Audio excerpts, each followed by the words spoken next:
এই হালুয়াটা খাওয়ার পরে আমি ভাবতেছি আগে কেন বানাইনি। এত মজা, দেখতে যেমন সুন্দর, খেতে ভীষণ মজা। আপনারা এই হালুয়াটি একবার হলো বানিয়ে খাবেন। আসসালামু আলাইকুম, কেমন আছেন সবাই? আর শেয়ার করছি বিটরুটের হালুয়া। এই বিটরুট দিয়ে এত মজার হালুয়া বানানো যায়, আগে আমি কখনো বানাইনি বা খাইনি। আপনারা তাহলে আমার সাথে থাকুন। এখানে বিটরুটটা আমি এভাবে ছিলে নিলাম, দেখুন। তারপর আমি ব্লেন্ড করে নেব। ছোট ছোট টুকরো করে কেটে নিয়েছি যাতে ব্লেন্ড করতে সুবিধা হয়। এখানে আমি একটা কড়াই নিয়েছি, দিয়ে দিলাম ঘি। ঘিটা দিলে কিন্তু বরফি বা হালুয়াটা খেতে ভীষণ মজা লাগে। তারপরে দিয়ে দিলাম 1 কাপ সুজি। সুজিটাকে আমি একটু ভেজে নেব। এমনভাবে ভাজতে হবে যাতে করে নিচে লেগে না যায় বা পুড়ে না যায়।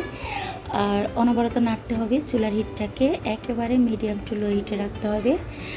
আর সুজির একটা যে কাঁচা গন্ধ আছে সেটা যাতে চলে যায়। তারপরে দিয়ে দিলাম আমি ব্লেন্ড করা বিটরুট। এই বিটরুটটা দেওয়ার পরে কিন্তু আমি এখানে 1 কাপ দুধ দিয়েছি। 1 কাপ দুধে কিন্তু যথেষ্ট। আর এখানে দিয়ে দিলাম 1 কাপ চিনি। চিনিটা আপনারা আপনাদের মিষ্টি বুঝে দেবেন। দিয়ে দিলাম স্বাদ মতো একটু লবণ।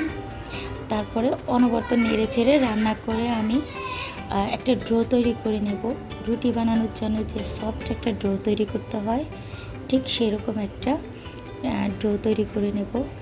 আর আমার কণ্ঠটা একেবারে কেমন জানি ঠান্ডা লাগছে আজকে কয়েকদিন।